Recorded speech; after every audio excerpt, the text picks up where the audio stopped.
Y Combinator is one of the most prestigious accelerators in the country or even in the world. When you go on their website, they even tell you that they give startups a disproportionate advantage. So I wanted to go and figure out for myself what are some of the YC companies that are inactive currently and why they were inactive. Let's start with SuperTone. SuperTone was supposed to be a platform for sample makers to be able to share samples with other musicians. I'm not sure that they support the app anymore. One of the founders, his name is Oliver Hill. He had a website, and on his website he showed what he was doing at SuperTone. He was also giving a demo of how you can check out people's samples, download the sample, pay for it, and basically drag it into your music maker, and voila, it just works. Very simple concept. It turned out to be something that artists did not really want.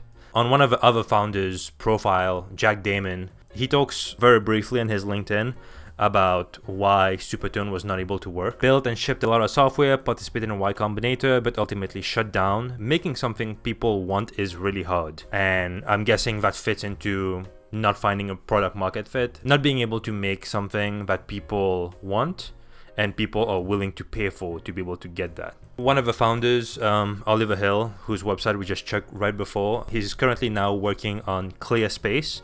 And ClearSpace is back again on Y Combinator this year for the winter 2023 batch. And basically it's just like preventing you from overspending time on social media, like screen time stuff. And it's apparently blowing up, getting a lot of reviews from people. Really cool stuff. It was number 3 on Product Hunt. Moving on, let's talk about Cash. Cash was supposed to be online convenience stores fulfilled by tiny automated dark stores. Check out Cash's website. The website is still up. And this is how the automated store was supposed to look like. It's just like a little vending machine sort of thing.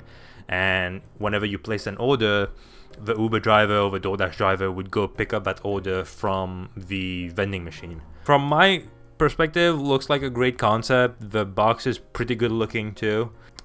With Cash, this might be me speculating above everything else, but there might have been some co-founder conflicts. Cash was operating between May 2021 and May 2022, and in August of 2021, one of the founders, Jimmy Young, tweeted that early stage employees should get more equity than what the market is offering, talking about how equity is being distributed and how he thinks it's unfair. And when I checked out the other founder's LinkedIn profile, he only stayed at Cash for 8 months.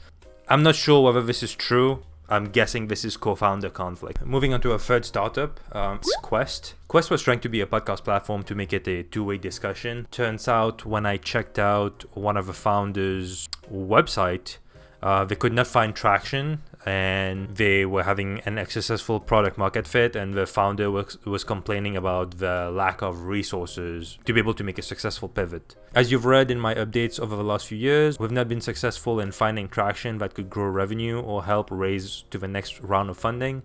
Our lack of resources makes a successful pivot also impossible. So then they return 10% of the capital that they raised to investors and they shut down shop.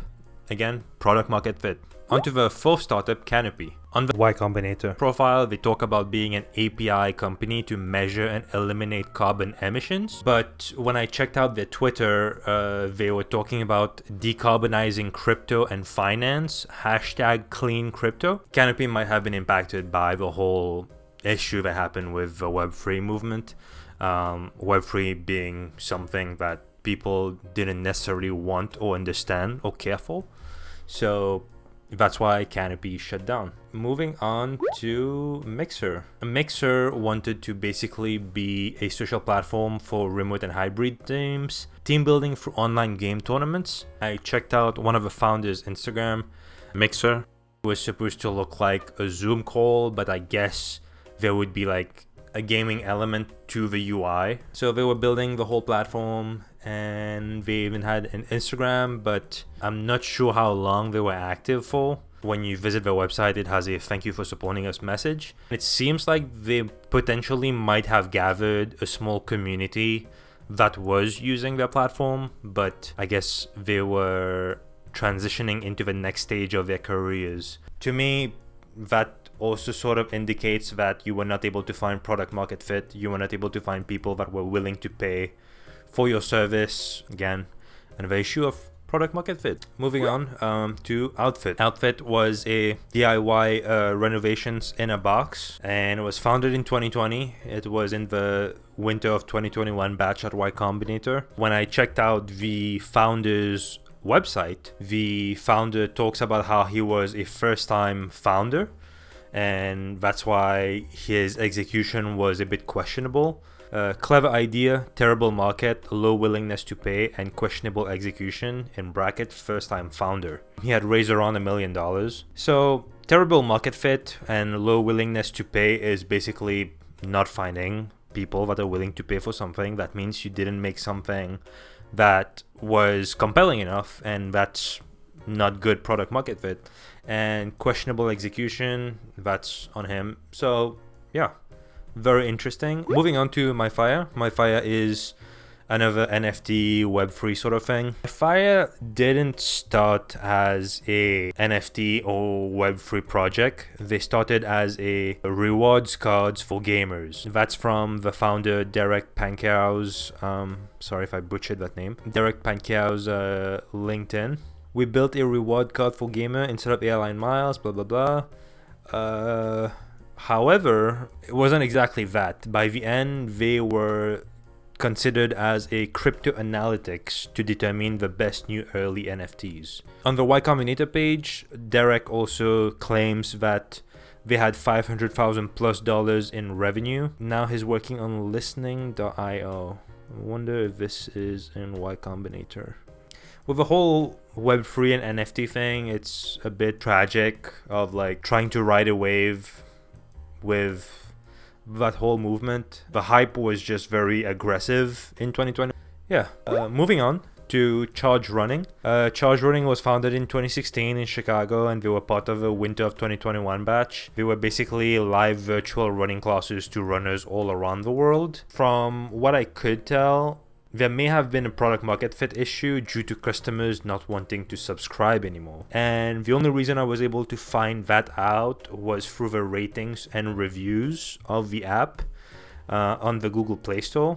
Although it has like 246 reviews with 4.1 stars, the more recent reviews were it has potential but has issues, free workouts are nearly impossible to find, it's a great concept, but I decided not to renew my subscription since the data is inaccurate. The people behind the app are responding. They are talking about how if a phone is too deep in your pocket, then there might be inaccuracies. But from a user standpoint, I can understand why people would not want to be willing to resubscribe to this. Now the founder is currently working as a fitness director at Vaunt Fitness.